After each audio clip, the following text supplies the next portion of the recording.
There's an ancient phrase, here's what it says: if you try to save your life, you will lose it. But if you will lose your life, meaning if you will invest your life, that's the best way to save it and to multiply it many times over. Everybody has a turn back moment. Everybody has a crossroad. You can either decide to continue or to quit, to go forward or to go back. I will my way to the top. Some of you got that same fight in you, but you fight people. You still cussing folk out. You still laying hands on people. That's the easy fight. Now fight your bad habits. Fight your addictions now. Fight your laziness. Fight your procrastination. Take that energy now and fight to get a degree. Fight to start a company. Fight. High performers are obsessed about the topic in which they're trying to learn, master, grow into. And if no one thinks you're crazy, you're not yet operating to the outer limits of your potential. You're not there yet. Because somebody in your life should say, you really care about this in a crazy way. And when you get there, you know you found your thing. So, looking for a way in which we can begin to give our lives some special power. Number one, commit yourself to giving your best at all times. It's a new game now. So now more than ever, it's about creating a positive atmosphere in the workplace and people that have that competitive edge, people that are hungry to make it. So you got to be hungry now. You can't just casually walk around, well, I'll get to it later on. Oh, no, this is a new day right now. Committing yourself to give your best at all times, regardless of the competition to do otherwise, or the influences of negative people that will tell you, hey, look here, don't push yourself too much. Now's the time to push yourself, to always get in the habit of giving the best that you have to share. People need to know you for one major thing first. He works. He produces. The guy's there every day. The guy's pushing and shoving. Because the truth is, no matter how good your ideas are, how good your art is, or how good your skill set is, if you're not working, man, if you're not vibrating at a frequency that people say, my God, how does that guy do all that? 10x levels, massive action, tremendous work ethic that's just a muscle now, and it's just a discipline in your life, and it's a normal way, you're not going to get in that top 10%. You bring on some powers in the universe that works through you to bring about changes that you would never ever know unless you have dedicated yourself.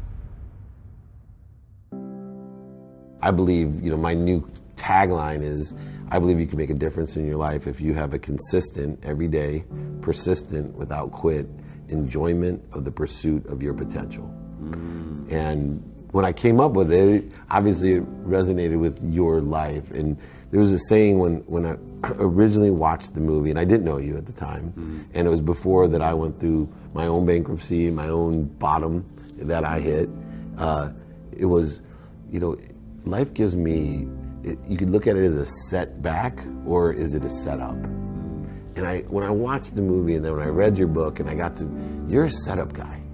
Everything is that, this is just setting me up for something bigger and greater. I live in a world that's way too big for this. Oh, man. Can you tell me where that came from? Well, you know what? First of all, let me say this about that. It's interesting you should mention that. I, like yourself, have some core things that I believe in.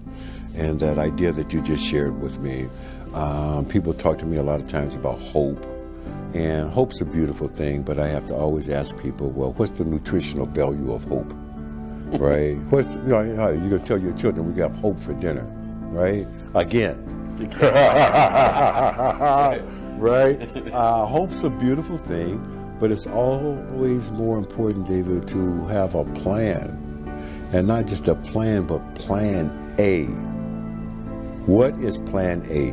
And the best plan A's always have something I call the C5 complex. Your plan A has got to be clear, concise, compelling, consistent, and committed. You've got to have plan A. And you have to always be mindful, and I say this in all sincerity, plan B sucks. It does. Survival. I mean, you think about some of the biggest names in their respective industries and worlds, those people were committed to plan A. I mean, I know you're a big NBA fan, as I am. Michael Jordan's got 6 NBA championship rings because he was committed to plan A, not plan B. Oprah Winfrey became the queen of all media because she was committed to plan A, not plan B. Whatever your politics are, Barack Obama served 2 terms as president of the United States because he was committed to plan A, not plan B. Yeah. Plan B sucks, man. Yeah. Right?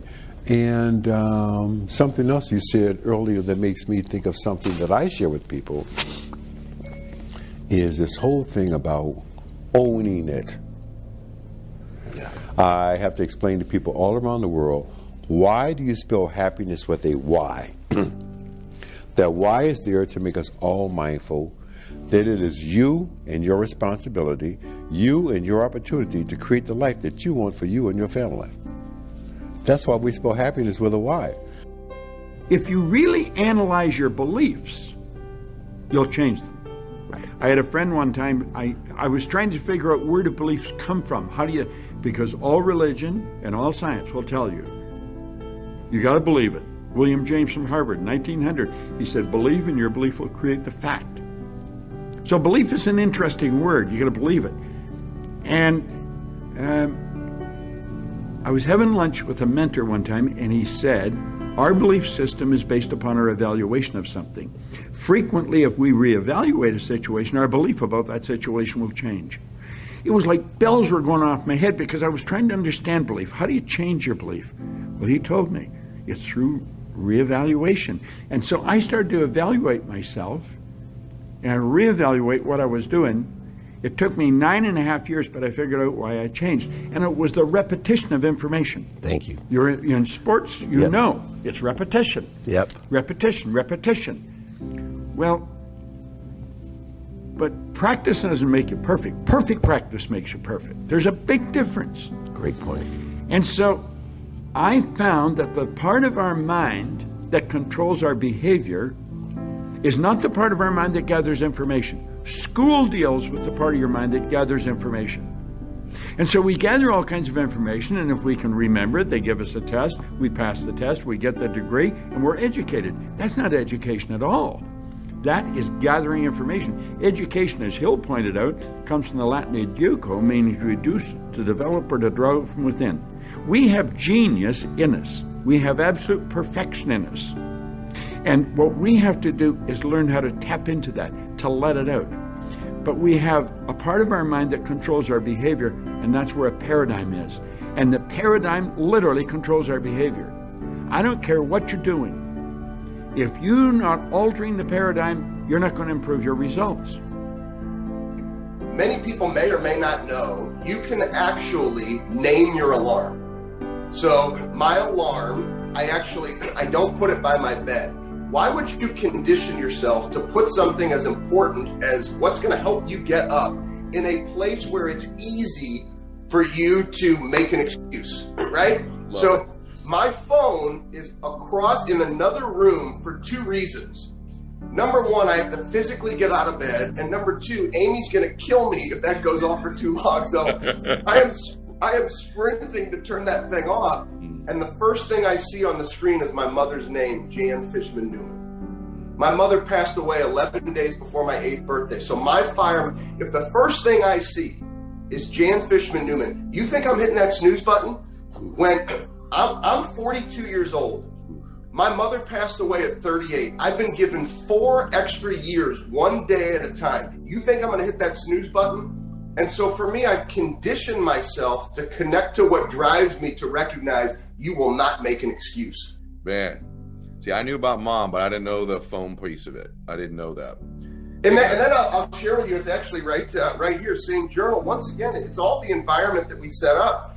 So one of the other things I do every morning, this is my burn journal. I write down Janet Fishman Newman legacy, uncommon amongst the uncommon. So one of the first things I do is I literally write. So to me, it's not enough. This is not easy. I think people want to hit the easy button in everything that we do. We have to condition our minds. Mental toughness is not easy. People think, oh, I have mental toughness.